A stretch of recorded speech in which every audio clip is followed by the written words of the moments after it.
설교 본문은 창세기 13장 1절부터 13절입니다.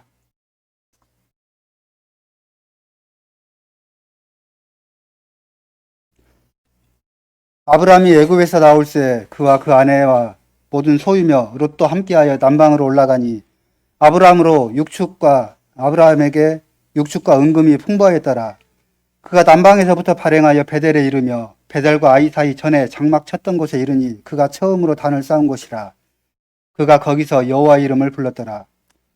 아브라함의 일행 롯도 양과 소와 장막이 있으므로 그 땅이 그들의 동거함을 용납지 못하였으니 곧 그들의 소유가 많아서 동거할 수 없었음이라. 그러므로 아브라함의 가축의 목자와 롯의 가축의 목자가 서로 다투고 또 가나안 사람과 브리스 사람도 그 땅에 거하였는지라. 아브라함이 롯에게 이르되 우리는 한 고륙이라 너나 나나 내 목자나 내 목자나 서로 다투게 말자. 네 앞에 온 땅이 있지 아니하냐. 나를 떠나라. 네가 죄하면 나는 우하고 네가 우하면 나는 좌하리라. 이에 롯이 눈을 들어 요단들을 바라본즉 소알까지 온 땅에 물이 넉넉하니 여호와께서 소돔과 고모라를 멸하시기 전이었는 거로 여호와의 동산 같고 애굽 땅과 같았더라. 그러므로 롯이 요단 온 들을 택하고 동으로 옮기니 그들이 서로 떠난지라. 아브라함은 가나안 땅에 거하였고 롯은 평지 성읍들에 머무르며 그 장막을 옮겨 소돔까지 이르렀더라. 소돔 사람은 악하여 여호와 앞에 큰 죄인이었더라. 주 예수 그리스도의 사랑하는 형제 자매 회중 여러분, 요즘 많은 사람들이 휴일이나 주말이 되면은 캠핑을 즐기는 사람들이 많이 있습니다. 우리가 캠핑을 한다고 예를 들어보겠습니다. 우리가 목적한 곳에 도착했을 때 가장 먼저 해야 할 일이 무엇입니까? 우리가 오늘부터 내일까지 1박 2일 동안 캠핑을 한다고 목적지에 도착을 하게 되면 가장 먼저 텐트를 치는 일이 가장 먼저 이루어져야겠죠. 그렇다면 텐트를 칠 때 아무 곳에나 아무렇게나 치게 되겠습니까? 우리는 적당히 햇빛도 잘 들고 또 적당히 바람도 불어줄 곳, 그늘도 적당히 섞여 있는, 그리고 소각장이나 쓰레기장, 화장실로부터 좀 멀리 떨어진 곳, 또 자동차를 주차하기도 편한 곳을 골라서 이렇게 텐트를 칠 것입니다. 이렇게 우리가 간단하게 텐트 하나 치는 것, 우리가 하고자 하는 어떤 일에 대해서 행하고자 할 때 이렇게 간단해 보이지만은 이런저런 많은 요인들, 많은 것들을 항상 염두에 두고 이렇게 행하게 됩니다. 그리고 텐트를 칠 때는 앞서 말씀한 것과 같은 그런 일들을 고려해야 합니다. 그리고 가장 중요한 것은 어느 방향으로 텐트를 치느냐. 바람이 잘 불어갈 곳, 또 햇빛도 적당히 쬐이고 또 적당히 그늘도 생길 곳, 또 사람들이 왔다 갔다 오갈 때 편한 곳, 이렇게 텐트의 위치와 방향을 정해서 텐트를 치게 됩니다. 오늘 우리가 방금 텐트를 치는 일을 말한 것은 이렇게 아브라함과 롯이 유목 생활을 하면서 어느 한 곳에 일정 기간 지낼 때 텐트, 즉 장막을 칠 때 이런 것들을 고려했을 것이라는 말입니다. 그래서 오늘 우리가 치는 장막이라는 큰 주제로 창세기 13장을 근거로 해서 첫 번째로 소돔을 향해 장막을 친 롯과 그의 부인, 그리고 우리 가운데 장막을 치신 주님, 세 번째로 하나님의 장막에서 영원히 사는 우리, 이 주제에 대해서 말씀을 상고하고자 합니다. 방금 창세기 13장에서 우리는 아브라함과 그의 조카인 롯에 관한 말씀을 들었습니다. 롯의 관심의 초점은 더 이상 하나님이 없었습니다. 롯에게는 이 세상뿐이었습니다. 창세기 13장 12절은 이 세상에 있는 것들을 말하고 있습니다. 그래서 롯이 장막들을 옮겨서 소돔까지 이르게 되었습니다. 아브라함은 가나안 땅에 거하였고 롯은 평지 성읍들에 머무르며 그 장막을 옮겨 소돔까지 이르렀더라. 이 구절을 그대로 해석하면은 롯은 소돔을 향해서 장막을 쳤다. 이 소돔 근처가 아니라 소돔을 향해서 이렇게 장막을 쳤다라는 말입니다. 소돔은 악과 죄의 도시입니다. 그리고 롯은 이렇게 악과 죄의 도시인 소돔을 향해서 장막을 쳤다라고 창세기는 말씀합니다. 그렇다면 롯이 소돔을 향해서 장막을 쳤다라는 것은 무엇을 뜻하겠습니까? 롯은 아브라함에 속하였습니다. 그리고 아브라함이 그 아비의 집을 떠났을 때 갈대아 우르에서 또 하란에서 아비의 집을 떠날 때 유일하게 동행한 사람이었습니다. 하나님께서 아브라함에게 약속하신 땅, 또 그 후손에게 주실 땅, 이렇게 가나안 땅으로 떠날 때 아브라함과 동행했던 사람입니다. 아브라함은 주께서 주신 명령에 순종했습니다. 아브라함과 더불어 하나님께서 아브라함의 조카인 롯도 함께 취하셨습니다. 아브라함과 사라, 또 아브라함의 조카인 롯은 이 세 사람뿐 아니라 많은 종과 또 노예, 양떼, 소떼, 이런 또 다른 은금들, 이렇게 많은 재산을 가지고 가나안 땅을 향해서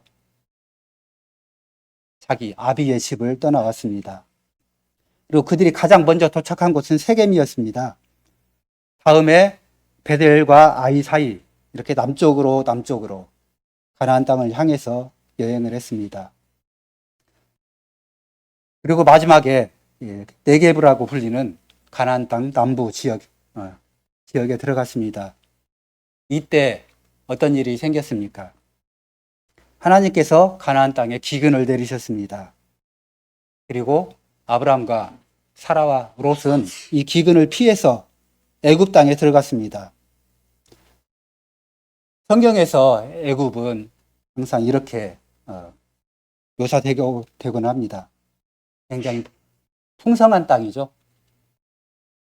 나일강 그 삼각주를 기본으로 한 굉장히 풍성하고 또 기근이나 가뭄으로부터 이렇게 큰 피해를 입지 않고 굉장히 복된 땅, 겉보기에는 복된 땅으로 묘사가 되고 또 많은 성경의 인물들이 피난처로서 이렇게 선택한 것을 볼 수 있습니다. 아브라함과 롯은 양과 소와 나귀와 낙타 이렇게 많은 소유를 갖고 있었죠. 대단히 큰 부자들이었습니다. 즉 아브라함과 롯은 자기 아비의 집에서 떠나올 때부터 가난한 것이 아니라 부자로서 많은 소유를 가지고 나왔다는 것을 분명하게 볼 수 있습니다. 육축과 은금이 풍부했습니다. 그리고 아브라함과 똑같이 또 롯도 이 독립적으로 많은 소유를 가지고 있었습니다. 분명히 오늘의 본문 5절에서 말씀하고 있습니다. 그리고 롯은 아브라함과 별도로 또 장막도 많이 가지고 있었습니다. 롯 자신과 그리고 그들의 종이 생활할 수 있는 장막도 많이 포함되어 있었습니다. 이렇게 가나안 땅의 기근이 끝나갈 때 아브라함과 롯은 애굽을 떠났습니다. 그리고 다시 장막을 쳤던 베델과 아이 부근에 다시 정착했습니다. 이때 아브라함과 롯 사이에 정확하게는 아브라함의 목자들과 롯의 목자들 사이에 분쟁이 생기기 시작합니다. 아브라함과 롯의 목자들은 그들이 관리하는 많은 육축, 양과 염소와 또 소와 이 모든 육축들에게 더 많은 물을 먹이고자 서로 다투게 됩니다. 이 다툼은 아마도 아브라함과 롯에게까지 충분히 전달이 됐을 것입니다. 이렇게 두 사람의 목자들은 자기들이 관리하는 육축들을 충분히 배불리 먹일 만큼 그 초지와 우물을 먼저 차지하기 위해서 다투게 되었습니다. 간단합니다. 자기들이 관리하는 육축들을 배불리 먹이기 위해 풍성하게 또 건강하게 관리하고 키우기 위해서였습니다. 여기에서 아브라함은 롯에게 말합니다. 이 싸움이 선하지 못하다. 우리는 한 가족이다.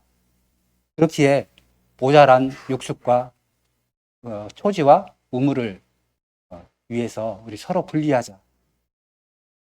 가나안 땅 가운데 다른 부분들을 우리가 서로 나누어 취하자. 이렇게 롯에게 제안합니다. 롯도 또 아브라함도 충분히 이런 상황들을 알고 있었습니다. 이 두 가족이 아브라함과 롯이 함께 동행할 때 충분한 초지와 충분한 우물, 이것을 확보하기가 쉽지 않다는 것입니다. 이렇게 해서 아브라함이 롯에게 이 모든 땅이 네 앞에 있다.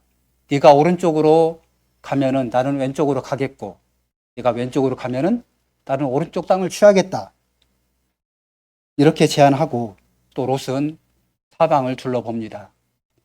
아마도 이 아브라함과 롯이 이런 말씀을 나눌 때 있던 위치는 그 지역에서 아마 가장 높은 산이나 높은 언덕 위였을 것입니다.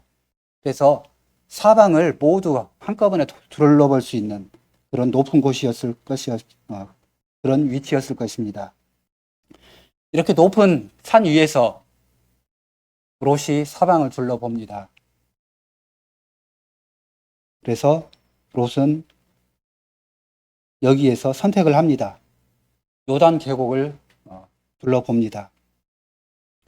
그곳은 물이 넉넉했습니다. 그리고 군데군데 비옥한 초지가 있었습니다. 롯은 더 나아가서 이렇게 생각합니다. 이쪽은 이 요단 계곡이 하나님의 동산 같다. 더 나아가서 또한 에덴 동산 같았다. 이렇게 생각하게 됩니다. 이렇게 롯이 이쪽 요단 계곡을 선택하게 됩니다. 롯은 요단 계곡을 선택하고 또 아브라함과 헤어집니다. 계곡 도성을 향해서 한 발 한 발 자기의 모든 종들과 모든 육축들을 이끌고 이렇게 계곡 도성들을 향해 내려갑니다. 여기서 말하는 계곡 도성이라는 것은 구체적으로 소돔과 고모라, 또 아드마, 스보임, 소알 이 5 도시를 가리킨다고 합니다. 이 도시들은 가나안 남단에 위치했고 또 가나안 남단에서 사해로 흘러가는 그런 대단히 비옥하고 또 풍성한 도시였습니다. 이렇게 롯이 이 계곡 도성 이 5 도시 중에서 특히 소돔을 향해서 이렇게 모든 일행들을 이끌고 내려가기 시작합니다. 우리가 다들 알고 계신 것 같이 소돔과 고모라를 대표한 이 5 도시는 굉장히 악한 도시였습니다. 악이 번성하는 도시였습니다. 롯이 이 계곡, 이 악한 도시들을 향해서 나아갑니다.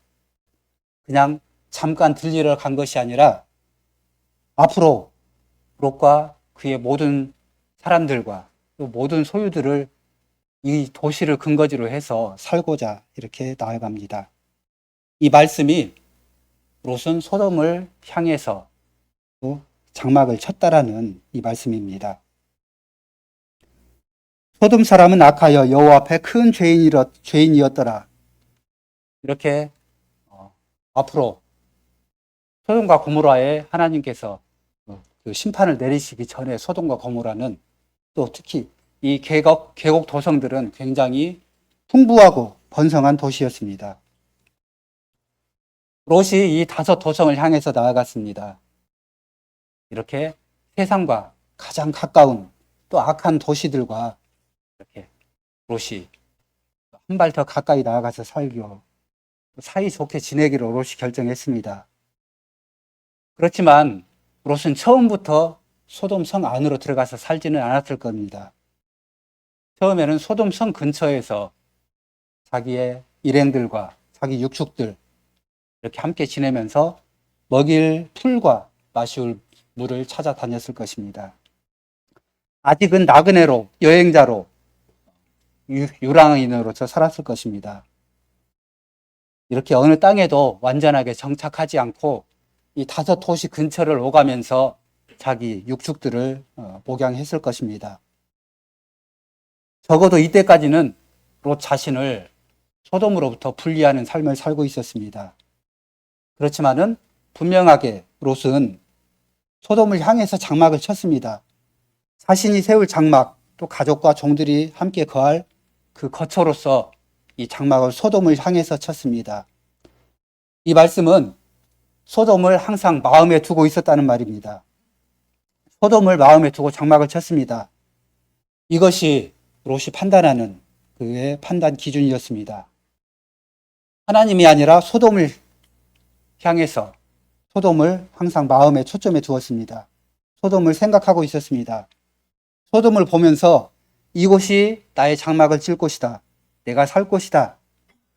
이 말씀이 롯이 소돔을 향해서 장막을 쳤다라는 말입니다. 롯이 소돔이라는 이 큰 도시, 또 소돔의 부와 문화의 매력을 느끼고 있었습니다. 이렇게 처음에는 소돔 근처에 장막을 치면서 살았으나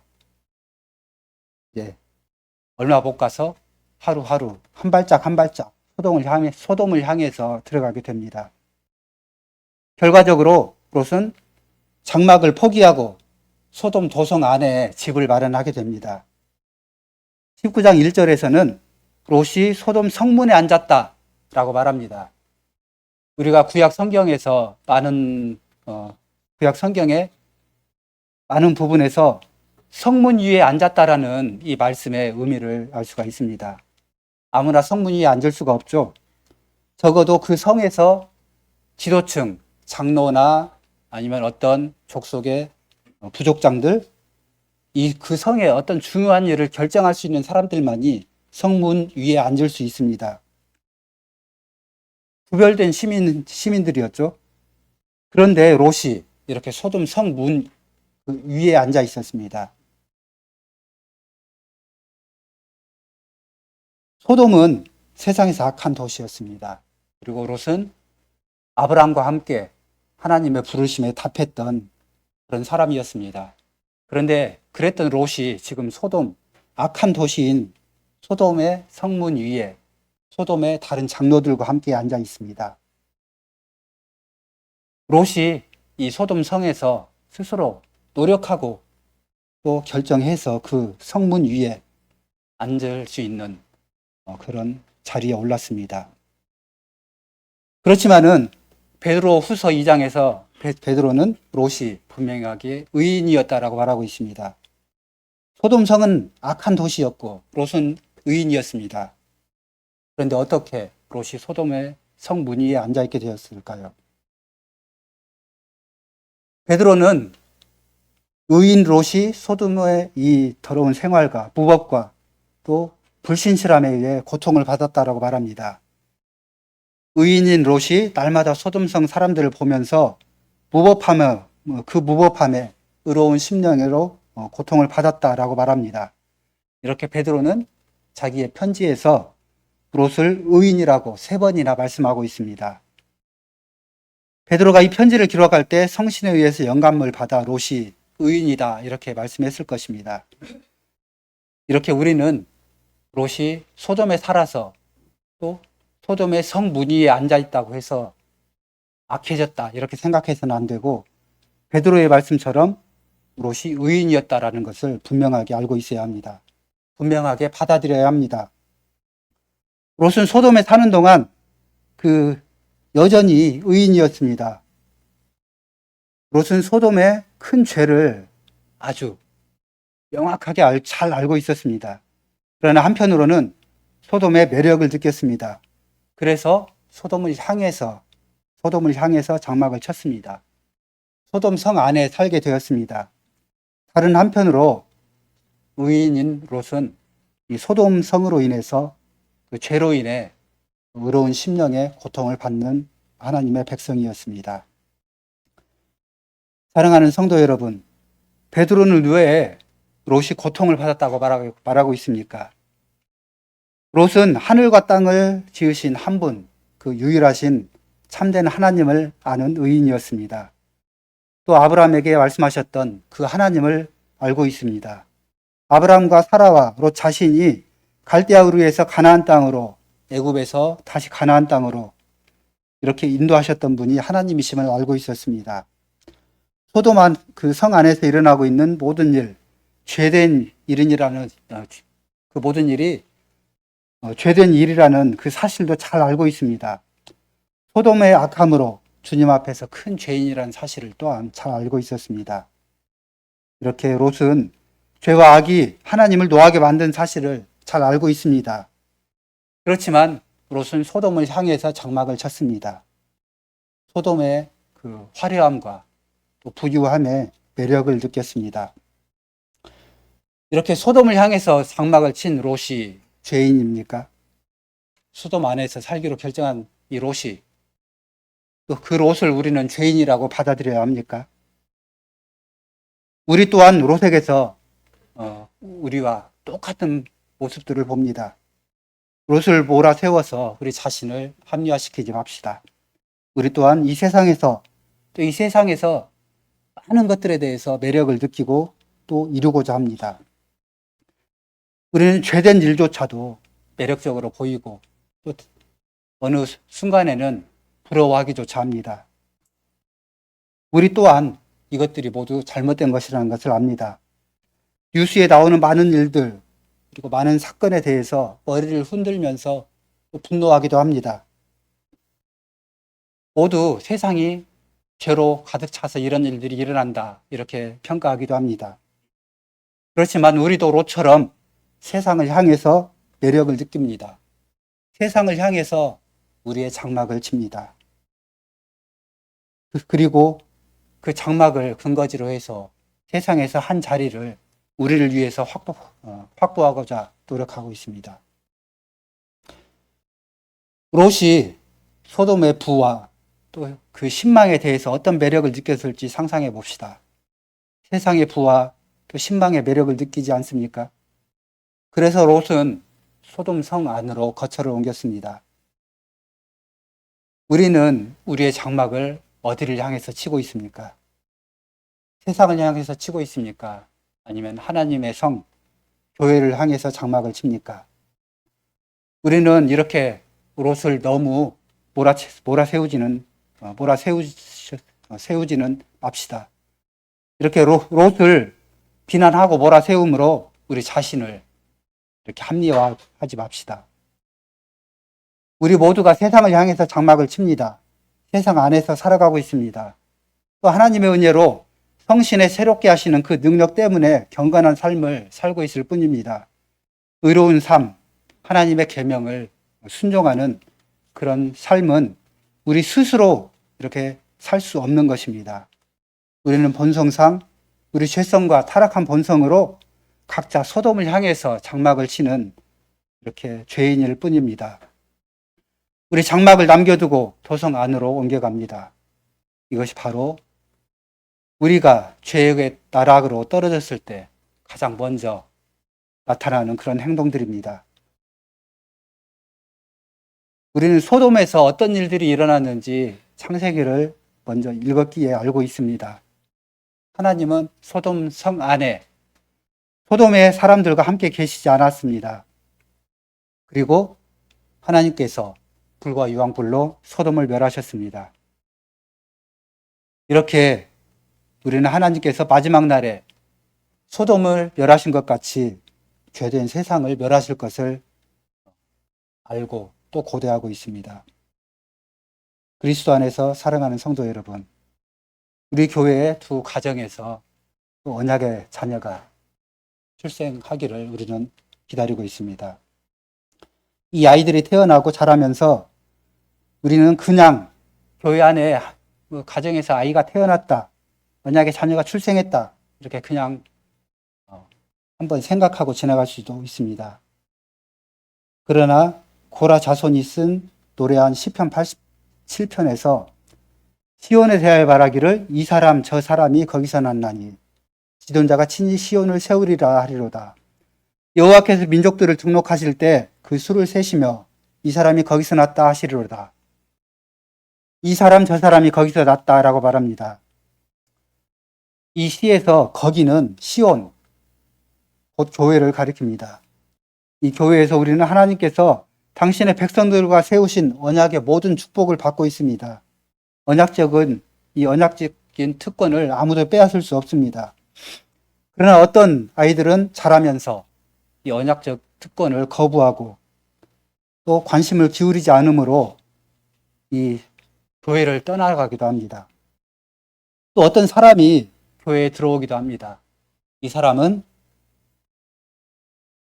불신 가정에서 태어나고 자라면서 우연한 기회에 주님의 말씀을 접하고 또 주님이 부르심으로 교회 안에 들어옵니다. 교회 안에 들어와서 이 사람은 주님의 말씀을 듣고 함께 교제를 나누고 또 성도들과 함께 예배에 참여합니다. 그러나 얼마 못 되어서 다시 타락하기 시작해서 하나님이 구원하심을 적극적으로 거부하고 다시 세상으로 돌아가기도 합니다. 이 두 사람이 언약의 가정에서 태어난 사람과 또 불신 가정에서 태어난 이 두 사람이 주께로 회개함으로 돌이키지 않는다면 예수 그리스도의 재림하시는 날, 그 마지막 날에 그들의 결말이 어떻게 되시겠습니까? 그리스도께서 다시 오실 때 이 두 사람을 비롯한 우리 모두의 마지막은 어떻게 되겠습니까? 우리는 지난 몇 주간 노아와 롯에 대해서 살펴보았습니다. 그리고 누가복음 17장 32절에는 롯의 철을 기억하라 이 말씀으로써 예수께서 하나님의 자비를 맛보았던 사람의 예로서 롯과 또 롯의 아내를 말씀하고 있었습니다. 롯의 아내는 세상의 죄와 또 자신의 죄에서 깨끗하게 단절하지 않았습니다. 그래서 하나님의 자비를 무시했습니다. 심판을 받게 되었습니다. 그 결과로 소돔에서는 구원을 받았으나 멀리 못 가서 소금 기둥이 되고 말았습니다. 주께서 소돔을 심판하기로 작정하시고 또 소돔의 부도덕과 죄를 즐기는 이 소돔을 불과 유황으로 심판하셨습니다. 그 안에서 롯과 롯의 아내 그리고 그 두 딸들만을 건지셨습니다. 그들에게 여호와께서는 자비를 베푸셨습니다. 4명 모두에게 똑같이 자비를 베푸셨습니다. 롯의 아내에게도 같은 자비를 베푸셨습니다.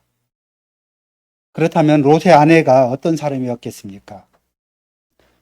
성경에는 롯의 아내에 대해서 그렇게 자세하게 기록하지 않고 있습니다.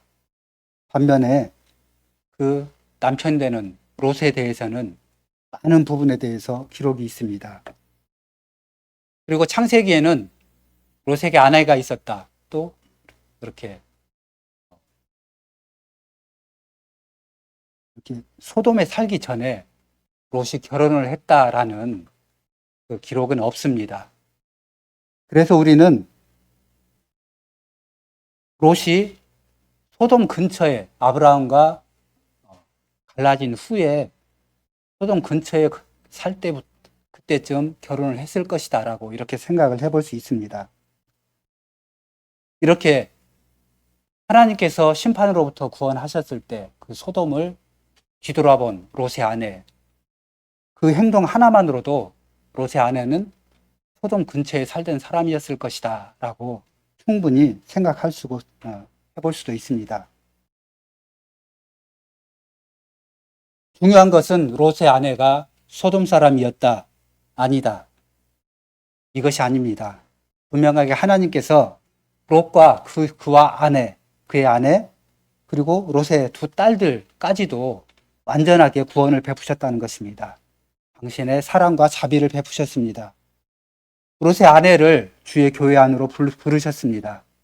그래서 롯과 함께 하나님께 예배하도록 하셨습니다. 오직 하나님만을 예배하도록 롯의 아내를 불러내셨습니다. 이렇게 하나님께서는 롯의 아내를 이 언약의 공동체 안으로 접붙이시고 축복하셔서 복음의 약속, 죄사함의 약속을 주셨습니다. 그리고 악한 도시 소돔을 심판하시고 멸하실 때 그 사람, 롯의 아내를 건지셨습니다. 천사들이 롯의 손을 잡고 안전한 토성으로 끌고 나가면서 롯의 아내와 그 두 딸 또한 함께 건져내셨습니다. 임박한 파멸에서 그 모든 사람들, 그 네 사람을 안전하게 끌어냈습니다. 하나님께서 롯의 아내 또한 건져내셨습니다. 디도서 3장에는 아무도 사람의 의로 구원받지 못하나니 오직 하나님의 자비하심으로만 구원받느니라 하고 말씀합니다.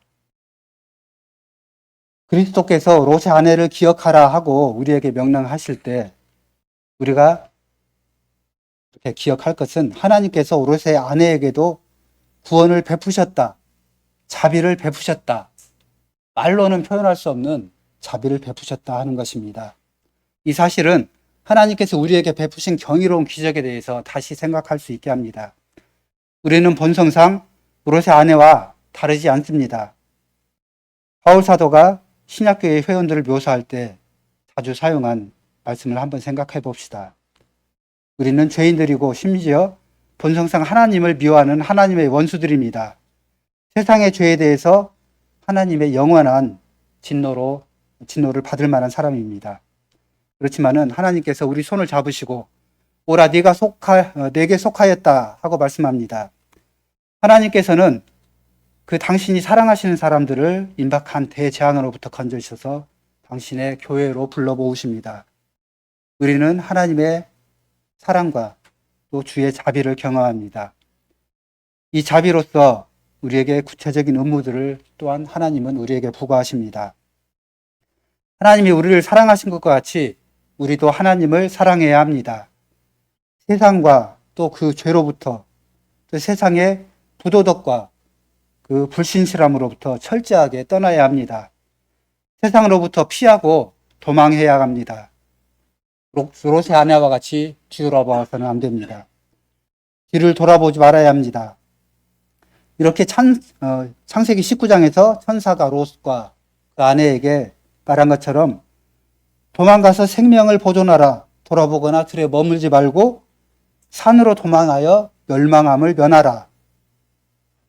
이것이 하나님께서 롯과 그의 아내 그리고 그의 딸들에게 주신 자비로우신 명령입니다.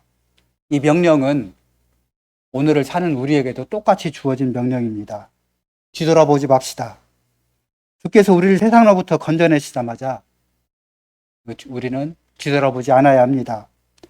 이 말은 우리 매일의 생활, 매일 일하고 또 혼인하고 먹고 마시고 짓고 집을 세우고 또 사고 파는 우리가 계획하는 모든 일에서 벗어나야 한다. 결코 이 말씀은 아닙니다. 이런 일들이 이런 일 자체가 잘못된 일은 아닙니다. 우리가 사는 이 삶에서 이 일들을 빼면은 우리는 그냥 아무것도 아닌 존재가 될 수밖에 없습니다. 그렇지만 그리고 또 바울도 스스로 사람이 일을 해야 한다. 또 그렇지만은 무엇을 하든 우리가 어디에 있든 무슨 일을 하든 그 목적이 우리의 영화나 또 세상의 부가 아니고 무엇을 하든지 하나님의 영광을 위해서 해야 한다라고 말씀합니다. 중요한 것은 우리 마음이 어디에 있는가, 우리가 가장 사랑하는 것이 여기 지상에 있는가, 또한 사람의 어떤 것인가, 아니면은 저 하늘 위 하나님의 우편에 앉아 계시는 그리스도를 위한 것인가 하는 것입니다. 하나님께서 롯의 아내에게 자비를 베푸셨고 당신의 교회 안으로 부르셨습니다. 하나님께서는 작은 소돔 교회를 액면 그대로 이 도성으로부터 떼어내서 구원하시고 또 롯의 아내도 구원하셨습니다. 그렇지만은 롯의 아내는 뒤를 돌아보므로 하나님의 자비를 무시했습니다. 거부했습니다. 천사가 뒤를 돌아보지 말라 분명하게 명령했습니다. 그러나 그들이 소돔으로부터 피해서 도망할 때 소알 입구에 이르렀을 때 롯의 아내는 뒤를 돌아봅니다. 롯의 아내는 주저하고 또한 겁이 났습니다. 반역의 도시, 죄된 도시를 심판하시는 하나님의 심판을 피하려고 그렇게 노력하지 않았습니다. 여기에서 우리는 롯의 아내에게 무엇이 중요했는지 다시 생각할 수 있습니다. 또 다시 보여주고 있습니다. 롯의 아내의 마음속에는 하나님보다 세상의 것이 크게 자리하고 있었습니다. 이 롯의 아내, 그녀의 마음에는 하나님의 말씀보다 소돔의 이 세상 도시의 영화로움이 더 크게 자리 잡고 있었습니다. 이렇게 그녀는 모든 것을 포기할 준비가 되어 있지 않았습니다. 롯의 아내는 과거 생활 양식을 버리기를 주저하고 머뭇거렸습니다.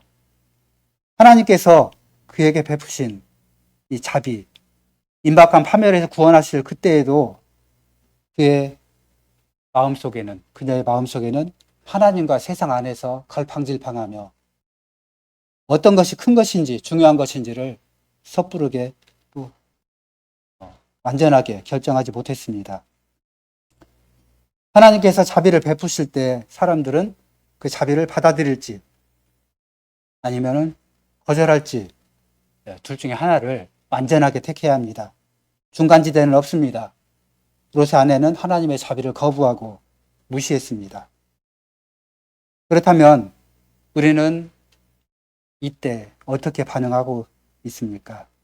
하나님께서 예수 그리스도 안에서 우리에게 베푸신 사랑과 은혜, 자비, 여기에 대해서 우리는 어떻게 반응하고 어떤 선택을 하고 있습니까?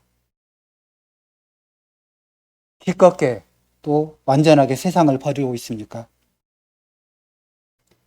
자원에서 그분을 사랑하고 또 설레인 마음으로 예수 그리스도를 향해서 이렇게 예수 그리스도를 우러러 바라볼 수 있습니까?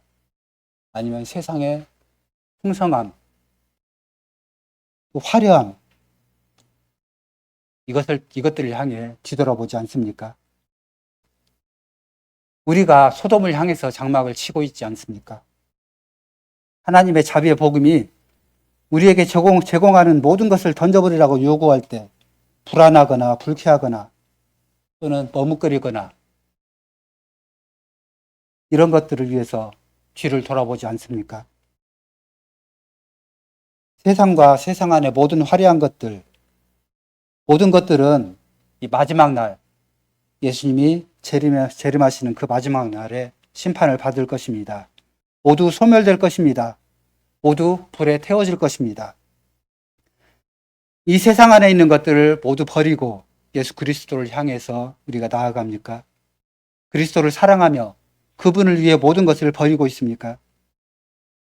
우리가 우리의 피난처를, 우리의 장막을 오직 그리스도를 위해, 그리스도를 향해서 장막을 치고 있습니까? 성도 여러분, 우리 마음이 어디에 있습니까? 어디를 향해 있습니까? 우리의 마음이 화려하고 소란스러운 이 세상 한가운데 있습니까? 아니면 하나님의 또 예수님을 향해서 있습니까? 우리가 하나님의 자비를 받아들이면서 동시에 하나님만을 사랑하라는 이 동일한 요구 또한 받아들이고 있습니까? 아니면 롯의 아내처럼 하나님의 자비를 거절합니까? 중간지대는 없습니다. 이 둘 중에 두 가지를 모두 조금씩, 절반씩 선택할 수는 없습니다. 완전하게 하나님의 자비 또는 세상 둘 중에 하나만을 택해야 합니다. 여기에는 또 이 선택은 아무도 피해갈 수 없습니다. 롯의 아내는 단 하나를 선택했습니다. 세상을 선택했습니다. 그렇기에 하나님의 자비를, 하나님의 은혜로운 자비를 거부하기로 결정하고 뒤를 돌아보았기에 심판을 받았습니다. 소금 기둥이 되었습니다. 이렇게 롯의 아내의 이 기사는 하나님의 자비하심만 아니라 인간의 죄, 인간의 배도함을 기념하는 기념물이 되었습니다.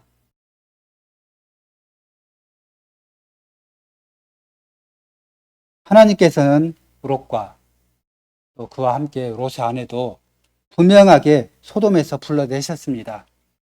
그리고 피할 성읍인 소알로 가게 하셨습니다. 그렇지만은 롯의 아내는 그리고 롯조차도 소알성에는 들어가지 못했습니다. 롯의 아내는 뒤를 돌아본 거로 소금 기둥이 되었더라.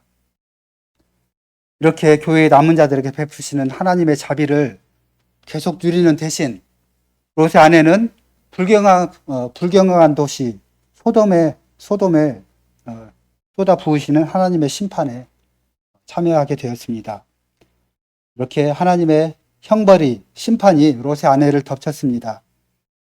사회의 소금 증기가 뒤덮여서 소금 기둥이 되었습니다. 이 심판이 너무 가혹합니까? 롯의 아내는 겨우 한 번 뒤를 돌아보았을 뿐인데 이렇게 소금 기둥으로 만드신 것이 이렇게 너무 가혹한 심판이라고 생각하지 않으십니까? 주께서는 누가복음 9장 62절에 다음과 같이 말씀합니다. 손에 쟁기를 잡고 뒤를 돌아보는 자는 하나님 나라에 합당하지 않다. 롯의 아내는 하나님의 공의로운 심판의 기념물입니다. 롯의 아내는 하나님의 자비하심을 가볍게 생각하는 이 교회 회원들에게 어떤 일이 일어날지 확실하게 보여주는 본보기가 됩니다. 세상의 공허 그리고 세상의 의미 없는 매력에 이끌려서 세상을 돌아본 사람들에게 어떤 일이 일어날지 앞으로 어떤 심판이 행해질지를 보여주는 명확한 본보기입니다. 롯의 아내를 기억합시다. 미적미적거리고 주저하고 이 모든 일에서 미온적이고 망설이는 모든 일에 대해 회개합시다. 주님의 뜻과 주님의 길을 반대하고 또 그에 대해 불쾌해하고 또 찬동하지 않았던 모든 일에 대해서 회개합시다. 하나님께서 성도 여러분을 우리에게 보여주시는 그 길을 따라서 함께 나아갑시다. 주저하지 말고 이 세상을 떠나야 합니다. 우리의 보화를 하늘에 두겠습니까? 아니면 땅에 두고 있습니까? 우리의 보화를 오직 하늘에서만 찾기를 고대합니다. 지금 우리가 살고 있는 이 세상도 롯과 그리고 노아와 이 사람들이 살았던 시대와 크게 다르지 않습니다. 사람들은 지금처럼 그리고 우리들은 먹고 마시고 장가가고 시집가고 집을 짓고 사고 팔고 우리 또한 세상에서 어떤 것들을 이루기 위해서 하루하루를 살고 있습니다. 그렇지만 성경에서도 이 모든 일들 자체가 잘못된 일이다, 죄된 일이다 이렇게 말씀하진 않습니다. 반대로 하나님의 영광을 위해서 이런 일을 하라. 모든 목적이, 모든 행동의 의의가 하나님의 영광을 위해서이다 이렇게 말씀합니다. 하나님의 영광을 위해서 모든 일을 해야 합니다. 그러나 언젠가 우리에게도 큰 홍수가 내려질 것입니다. 노아와 이웃들은 노아를 믿지 않았습니다. 단지 저 산꼭대기에 배를 짓고 있는 노아를 향해서 미쳤다. 아무 생각도 하지 않고 있다. 어떻게 이 세상을 하나님이 이 세상을 비로소 심판할 수 있는가? 이렇게 생각하고 노아를 욕했습니다. 롯의 사위들도 롯이 하나님의 심판이 임박했다. 이렇게 선언할 때 어떻게 생각했습니까? 아마도 자기 장인이 농담이 심하다. 아니면은 좀 이상해졌다. 요즘 이상하다. 충분히 이렇게 생각을 했을 것입니다. 불과 유황이 하늘에서 비오듯 쏟아지고 또 어떻게 이 성을 심판할 것인가? 이에 대한 롯의 선언을 그들은 롯의 아내조차도 또 롯의 사위들조차도 믿지 않았습니다. 심판이 이루어졌습니다. 소돔과 고모라에 불과 유황이 비오듯 내리고 모든 것을 심판했습니다. 이렇게 노아의 이웃들 회개의 요청을 거부했습니다. 물에 빠져 죽었습니다. 롯의 사위들 그리고 소돔의 시민들 모두 하나님의 자비를 거부했습니다. 그들 또한 불에 다 죽었습니다. 심지어 롯의 아내도 교회의 어머니였음에도 심판으로 소멸되었습니다. 예수께서 누가복음 17장에서 구약 성경에 기록된 하나님의 심판이 당신이 재림하실 때 일어날 불경건한 세상에 대한 하나님의 궁극적이고 최종적인 심판을 미리 보여주는 것이라고 말씀하셨습니다. 하나님보다 이 세상을 더 사랑하고 세상에다 우리의 소중한 것들을 쌓아두는 그 사람들을 그날에 모두 소멸될 것이라고 말씀합니다. 이날에 동료들이 나뉘고 가족들이 갈라설 것입니다. 두 사람이 함께 일을 하다가 한 사람은 데려감을 당하고 또 한 사람을 버려둠을 당할 것입니다. 두 여인이 맷돌을 함께 돌리다가 한 사람은 부르심을 받고 한 사람은 버림을 받을 것입니다. 롯과 롯의 아내처럼 남편과 아내 또한 마찬가지입니다. 두 사람이 같은 침상에 누워 있다가 한 사람은 데려감을 받고 한 사람은 버림을 당할 것입니다. 사랑하는 성도 여러분, 마음을 열고 하나님의 자비하심을 받으십시다. 우리는 이렇게 말할 수도 있습니다. 나는 할 수가 없어요. 겁이 나서 내가 지금까지 노력해서 이룬 것들을, 세상에 강한 것들, 귀중한 것들을 버릴 수가 없어요. 이 세상 것들이 나에게는 너무너무 소중해요. 예수 그리스도보다 내가 이룬 재산, 명성, 평가가 더 중요합니다. 뒤로 물러나고 싶지 않아요. 내 마음은 바라지만 내 육체, 또 진심으로는 그 요구를 따라갈 수 없어요. 우리 모두 이렇게 생각할 수 있습니다. 우리 가운데 누구도 우리 스스로 하나님의 이 요구를 따라갈 수는 없습니다. 우리 가운데 단 한 사람도 스스로 세상으로부터 단절할 수가 없습니다. 만일 우리가 우리 자신을 예수 그리스도에 완전하게 드린다면 이 세상과 이 세상이 제공하는 것으로부터 스스로 떠나갈 수 있습니다. 우리가 아래와 뒤를 쳐다본 대신에 저 위와 앞을 쳐다보며 살아갈 수 있습니다.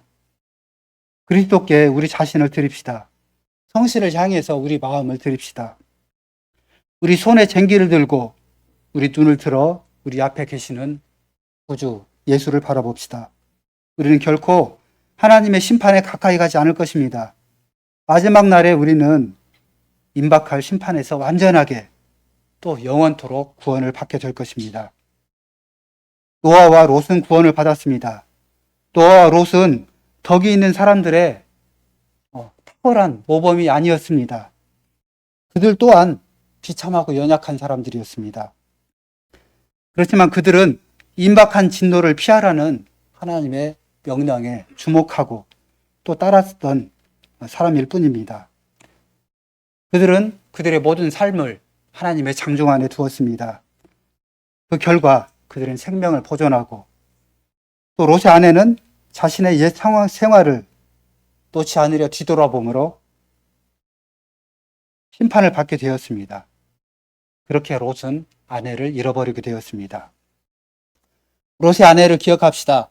하나님의 자비를 자기 삶의 뒤편으로 던져버리는 그 사람들에게 무슨 일이 일어날지 반복해서 롯의 아내의 경우를 우리의 경고로 삼읍시다.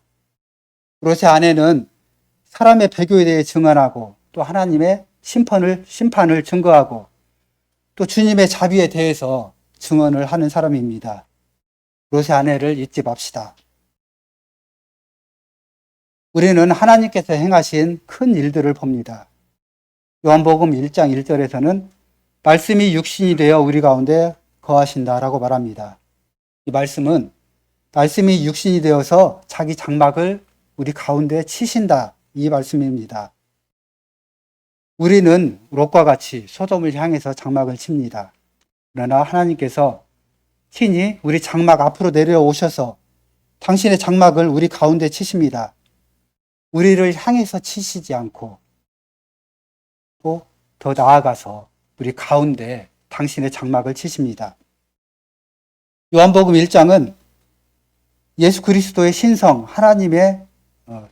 하나님 되심을 우리에게 강력하게 증거합니다. 사도 요한은 예수 그리스도가 하나님이시라고 분명하게 선포합니다. 예수 그리스도는 하나님의 말씀입니다. 하나님의 은혜와 사랑과 또 궁극적인 진리의 계시입니다. 하나님의 말씀은 하나님 자신이 됩니다. 본래 하나님을 본 사람이 없으되 아버지 품속에 있는 독생하신 하나님이 나타나셨느니라. 이렇게 요한은 1장 18절에서 예수 그리스도가 유일하시고 영원하신 하나님의 아들이시고 또 그게 아니면 누구시겠느냐 하고 선포합니다. 예수 그리스도는 육신이 되신 하나님의 말씀입니다. 그분은 스스로 우리 인성을 취하셨습니다. 그리고 우리 가운데 당신의 장막을 치셨습니다. 롯은 소돔을 향해서 장막을 쳤습니다. 예수 그리스도는 우리 가운데 장막을 치셨습니다.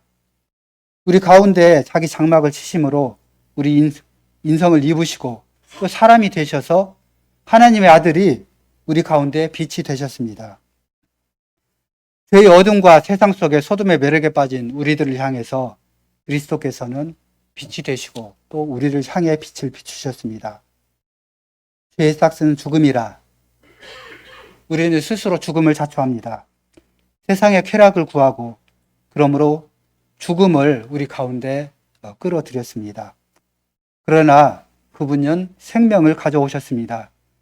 우리는 그분을 믿어서 생명을 가지게 되었습니다. 그분을 받았습니다. 그래서 우리는 다시 태어나고 또 하나님에게서 나고 죽지 않을 생명으로 다시 났습니다. 영원한 생명을 가지게 되었습니다.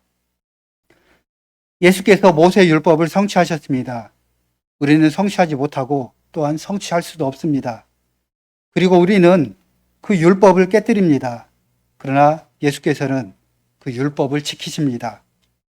이렇게 그분은 우리에게 하나님의 은혜와 지속적인 신실하심을 우리에게 보이십니다.